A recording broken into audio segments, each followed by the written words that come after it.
तो hello everyone, कैसे आप सभी आ चुके हैं एक और नई वीडियो के साथ वापस। और आज की वीडियो में हम पढ़ेंगे एक कविता, उसका एक्सप्लेनेशन करेंगे और कुछ शब्दार्थ भी जानेंगे।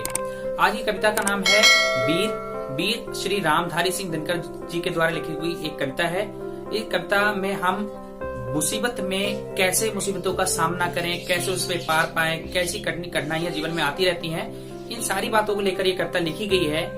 तो समय को बिना गवाए हम वीडियो को शुरू करते हैं और जानते हैं इस कविता में के माध्यम से कवि ने हमें क्या संदेश दिया है। तो चलिए वीडियो को शुरू करते हैं। क्लास 5 चैप्टर 15 टॉपिक इज वीर। सच है विपत्ति जब आती है कायर को ही दहलाती है, सूरमा नहीं विचलित होते क्षण एक नहीं धीरज खोते। कविता में कवि कह रहे हैं कि किसी ने सच ही कहा है कि जब विपत्ति आती है, विपत्ति कहते हैं मुसीबत को, जब मुसीबत आती है तो सबसे पहले कायर को डर पाती है, क्योंकि वो पहले से ही डरा हुआ होता है कि अरे हम क्या करेंगे, कैसे करके सरवाइव करेंगे, क्या होगा, उन सारी बातों से पहले ही डरा होता है। इसीलिए कहा गया है कि जब विपत्ति आती है तो सबसे पहले कायर को डराती है। सूरमा नहीं विचलित होते, जो वीर पुरुष होते हैं वो किसी भी प्रकार की विपत्ति से, परेशानी या मुसीबत से विचलित नहीं होते हैं और एक भी क्षण अपना धीरज नहीं खोते हैं, और वो हर क्षण ये सोचने में निकालते हैं कि हम आखिर इससे पार कैसे पाएंगे, ना कि उससे घबराते हैं। विघ्नों को गले लगाते हैं और कांटों में राह बनाते हैं। जो वीर पुरुष होते हैं वो मुसीबतों को गले लगाते हुए आगे बढ़ जाते हैं, और कितनी भी कांटों भरी राह क्यों ना हो, कितनी भी मुसीबतें क्यों ना हो, वो उनमें भी रास्ता खोज ही लेते हैं। है कौन विघ्न ऐसा जग में टिक सके आदमी के मग में, खम ठोक ठेलता है जब नर पर्वत के जाते पांव उखड़। कवि कह रहे हैं कि ऐसा संसार में कौन सा विघ्न है, ऐसी कौन सी मुसीबत है जो इंसान के रास्ते में टिक सके, मनुष्य के रास्ते में टिक सके या उसका रास्ता रोक सके।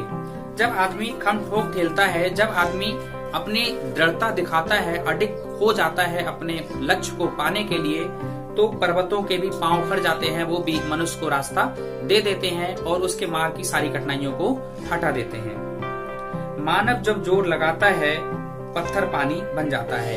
आगे कवि कहते हैं कि मनुष्य अपने राह पर जब अडिग होता है, जब वह सोच लेता है कि हाँ मुझे ये करना ही है, तो वह उसमें सफलता प्राप्त करके ही मानता है। और जब मनुष्य अपनी तन मन की शक्ति से जोर लगाता है तो पत्थर भी पानी बन जाता है, उसे मार्ग दे देता है। गुण बड़े एक से एक प्रखर है छिपे मानव के भीतर। कवि कह रहे हैं कि इंसान के अंदर, मनुष्य के अंदर एक से एक बढ़कर गुण, तीक्ष्ण मतलब तेज गुण छिपे हुए हैं, जिसे मनुष्य को ढूंढना होता है। वे गुण किस प्रकार से मनुष्य के अंदर छिपे हुए हैं। मेहंदी में जैसे लाली हो, वर्तिका बीच उजियाली हो। लेखक कह रहा है कि मनुष्य के अंदर गुण उसी प्रकार से छिपे पड़े हैं जैसे मेहंदी के अंदर लालिमा छिपी हुई होती है। जब हम मेहंदी के पत्ते को सिल पर पीसते हैं तो उनका जो बाद में जब उनको हाथों पे लगाया जाता है तो उसका रंग लाल हो जाता है, लेकिन पत्ते हरे ही रंग के होते हैं। आखिर वो लालिमा कहाँ से आई, वो उसके अंदर छिपी हुई होती है। उसी प्रकार मनुष्य के अंदर भी उसके अंदर गुण छिपे हुए हैं, हमें उन गुणों को ढूंढना होता है, उनका विकास करना होता है। जिस प्रकार से दीपक की वर्तिका जो पत्ती होती है दीपक में, उसमें उजाली छिपी होती है, मेहंदी के पत्तों में लाली छिपी होती है, उसी प्रकार से मनुष्य के अंदर भी गुण छिपे होते हैं। मनुष्य को अपने गुणों का विकास करना चाहिए। बत्ती जो नहीं जलाता है रोशनी नहीं वह पाता है। आगे कवि कहते हैं कि जो भी बत्ती नहीं जलाता है तो उजाला उसको नहीं मिलेगा। ऑब्वियस सी बात है कि अगर आप मेहनत नहीं करोगे तो सफलता आपको नहीं मिलेगी। आप किसी भी मुसीबत से आसानी से डर जाओगे, पीछे हट जाओगे, आपका हृदय ही नहीं करेगा उसको कार्यों करने को, तो आपको सफलता कैसे मिलेगी। तो किसी भी मुसीबत का सामना करने के लिए हमें तैयार होना चाहिए। हमें सबसे पहली चीज तो हमें किसी मुसीबत से घबराना ही नहीं चाहिए, क्योंकि मुसीबत आती ही हमें हमारी परीक्षा लेने के लिए है। परीक्षा में पास होना है फेल होना ये हमें ही तय करना होता है। जीवन परीक्षाओं का ही नाम है, संघर्ष का नाम ही जीवन है। जीवन में संघर्ष करो, एक ना एक दिन सफलता अवश्य मिलेगी।